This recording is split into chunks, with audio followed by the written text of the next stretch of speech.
Thunder cracked across the walls as Eun-seo slammed Toby against the marble wall, her breath shaking, her eyes burning with a rage he had never seen before.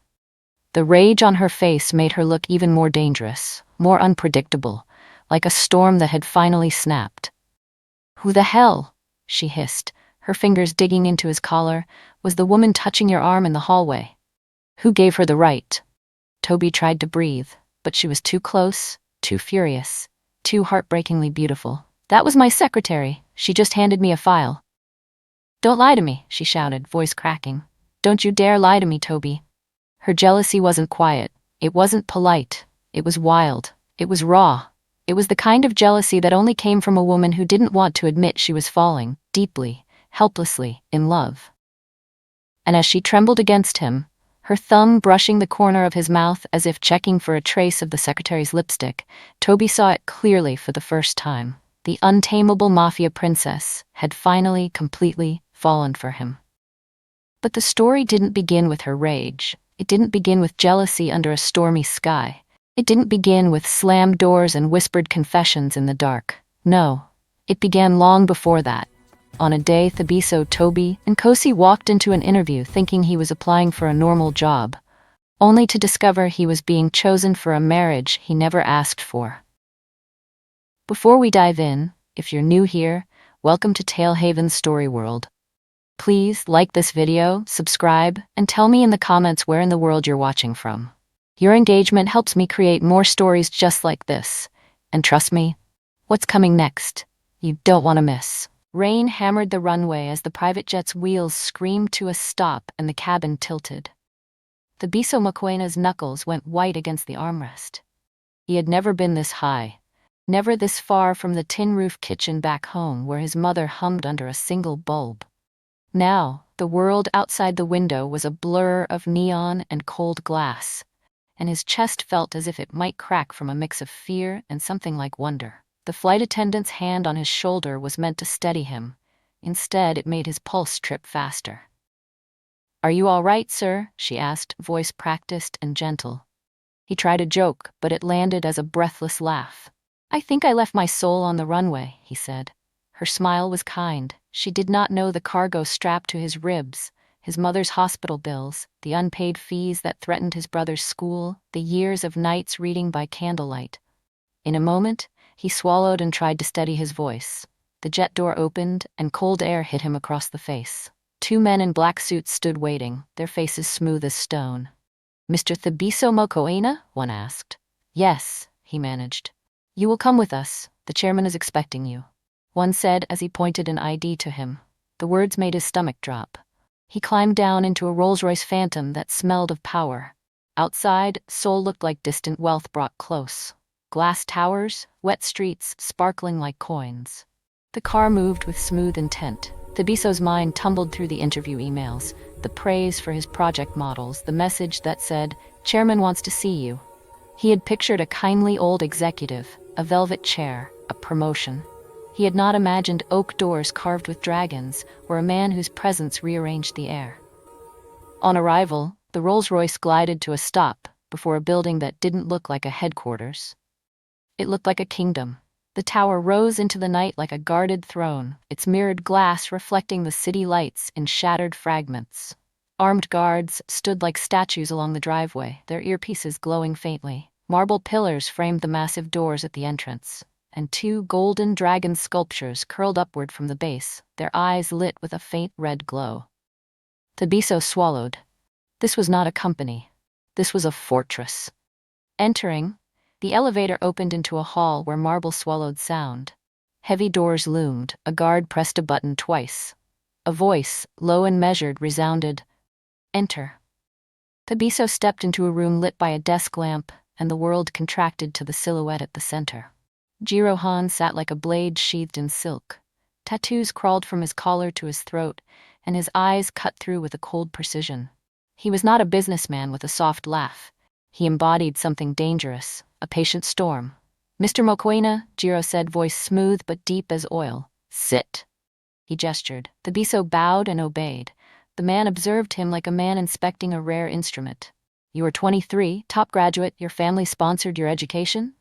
"Yes, sir," Thab stammered. You are disciplined. I have also heard of how obedient you are. Perfect. The word landed with a weight Thabiso could not lift. Not for my company, Jiro said, and the hollow in Thabiso's chest widened. For my daughter. The next words came like a trap closing. I would offer you something else. Marry her, and you will have a lifetime of wealth.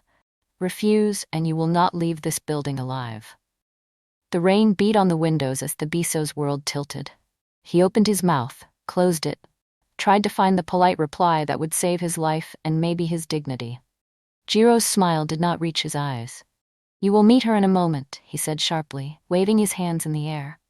He picked up his table phone, and after some hours, the door opened, and a woman stepped in as if sent from the skies. Eun-seo Han moved like a wound wrapped in silk, short but lethal, hair like polished ink, a scar of arrogance on her mouth. She glared at Thabiso, and something folded inside him. Her voice was a blade. If that bastard dares come near me, she said, I will break his legs. Jiro's hands landed on Thabiso's shoulder. It felt warm and impossible. Good luck, my son-in-law-to-be. Thab could not move his feet. He could not understand. What clutched in his throat was when one of the guards whispered to his ears. The other guy who raised a hand on her had his fingers chopped off. The other who refused going to bed with her had the other detached from his body.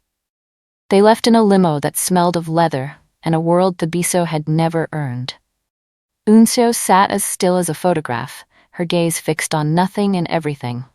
He learned, with a shock that made him small, that the chairman's world rearranged men like stones. On a ride back, Eun-seo turned to him and asked dryly if he knew how to dress for a wedding. He laughed, the laugh of a man who had already lost the right to refusal. Yeah, I know of that. He stammered, confused if those were the right words to use. It wasn't days, but the boss sponsored it. They married in a hush. Signatures, lawyers, a ring that slid onto his finger and felt like a band of ice. Eun-seo pushed it on with the casual cruelty of a woman. She left him standing beneath polite applause like a puppet whose string had been tugged by a hand that did not look back. The first gift was a mansion within a pool. In the mansion, all Thab did was learning to breathe through a mouthful of rules. Eun-seo's days were steel-mapped, training at dawn, meetings, displays of public disinterest, and art therapy that she tolerated because it made her seem human to the world. Thabiso moved through the rooms like a shadow, newly taught how to stand, watching and learning. He found smallness winning victories, managing a logistics spreadsheet that earned a nod from the chairman. At work, he was learning which secretary preferred concise emails. Those nods tasted like gold, and still, the walls closed with expectation. Eun-seo tested him like a scientist. At dinners, she left him to laugh with her friends while he sat apart behind gauze curtains, watching how she moved. She leaned into his space at parties to see if he would flinch. Once, when a cousin sneered that Thabiso had no place in the family, "You are nothing but a poor brat, helped by my uncle, so you shouldn't say a word in this house." Shocking, Eun-seo watched and then hissed the man into silence. He retreated like a dog, sensing a stronger jaw. That night, on the roof, she let her guard drop just enough that he saw the tiredness under her posture. "You have courage," she said once, smoke curling from a cigarette between elegant fingers. "And a ridiculous idea of propriety." She surprised him by calling him brave, but her voice carried a weight that made him think of hunger and grief, because she never knew how boiling a kettle of tea felt like. The first night under the same roof felt like two storms trapped in one mansion. Thabiso moved through the hallways carefully, not out of fear, but strategy. He didn't try to touch Eun-seo. He didn't force conversation. He simply watched, memorizing her steps, her silence, her moods, like a man studying an unpredictable enemy he was forced to live with. She noticed. Once, she brushed past him in the hallway and narrowed her eyes. "Are you following me?" she asked coldly. "No," he replied calmly. "I'm studying you, perhaps to know what you like and dislike." She scoffed, irritated by the confidence in his voice, yet something inside her flickered, confused and almost impressed. "Then, I doubt you would ever graduate in that, Mr. Husband." Later that evening, his phone vibrated. Chairman Eun-seo Han. The name alone made sweat trickle down Thabiso's spine. He cleared his throat.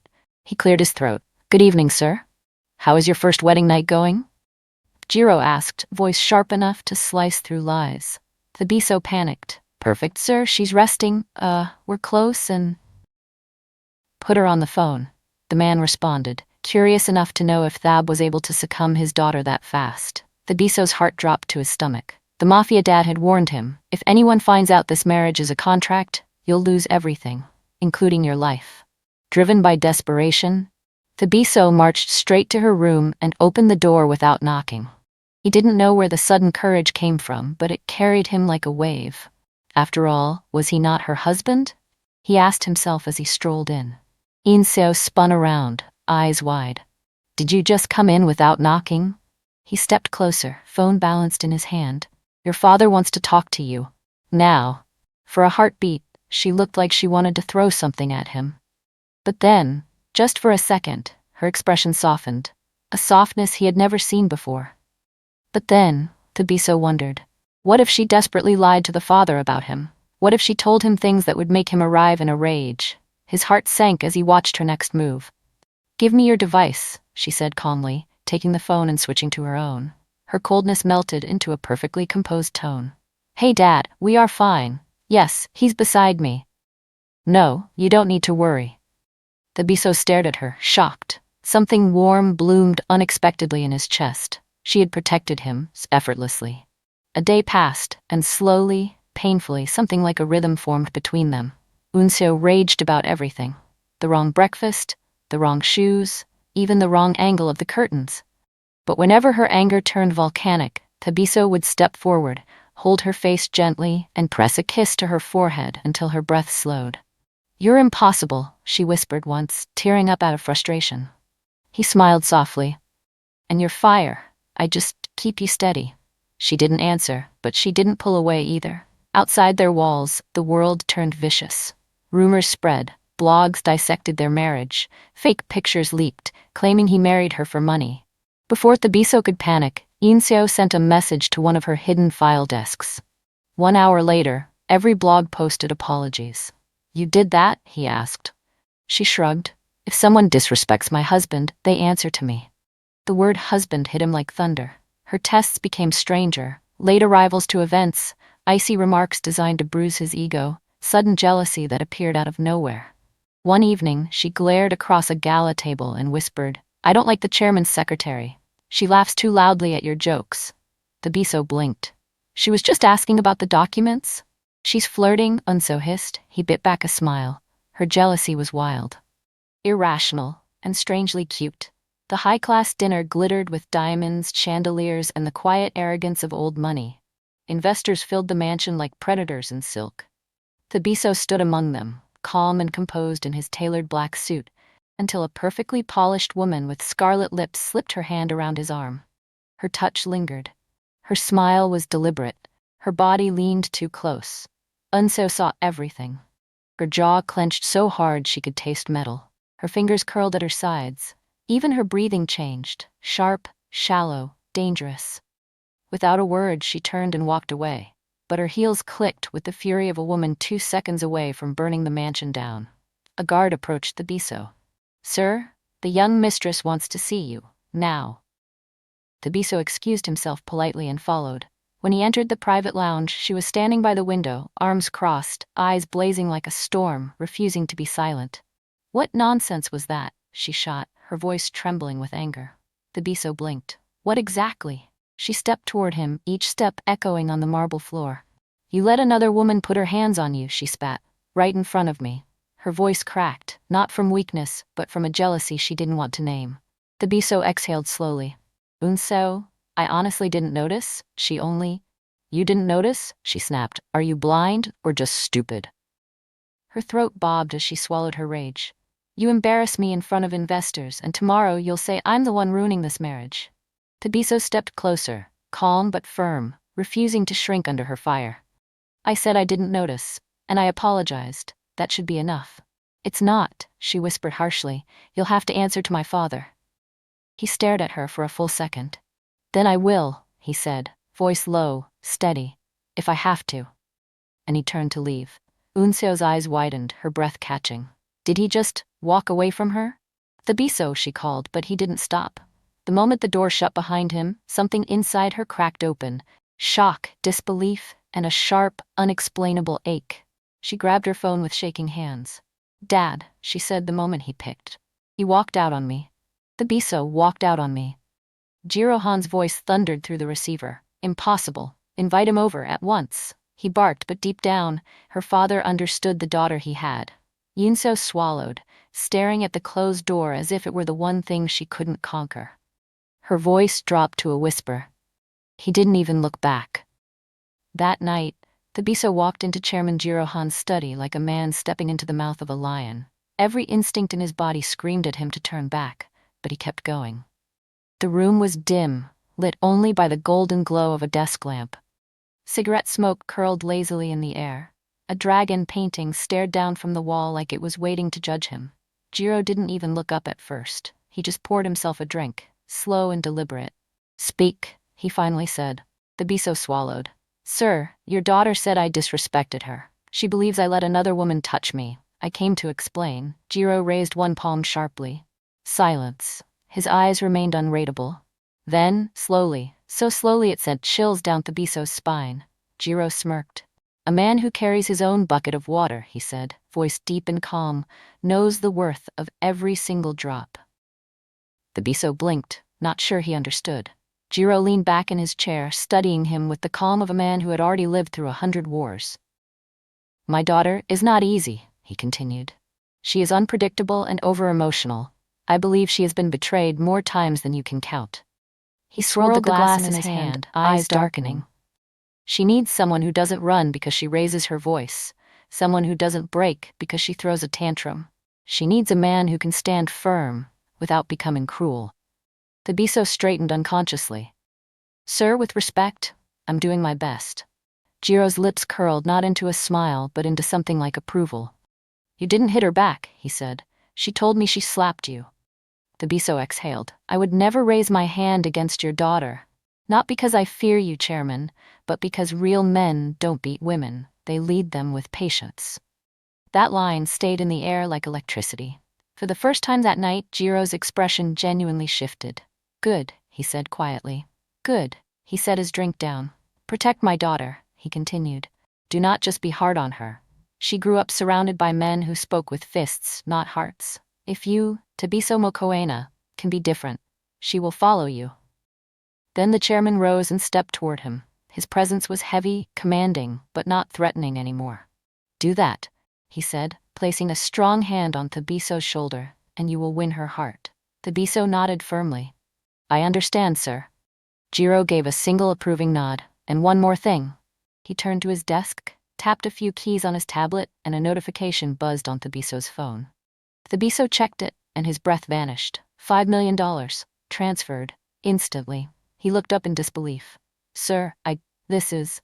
Jiro raised a hand again, cutting him off. "A bird without wings cannot fly to meet its equals," he said calmly. "Now you have wings. Use them. Stand like the man I expect you to be." Thabiso bowed deeply, this time not out of fear but genuine respect. When he stepped out of the study, something inside him had changed. He had walked in like a man afraid of losing everything.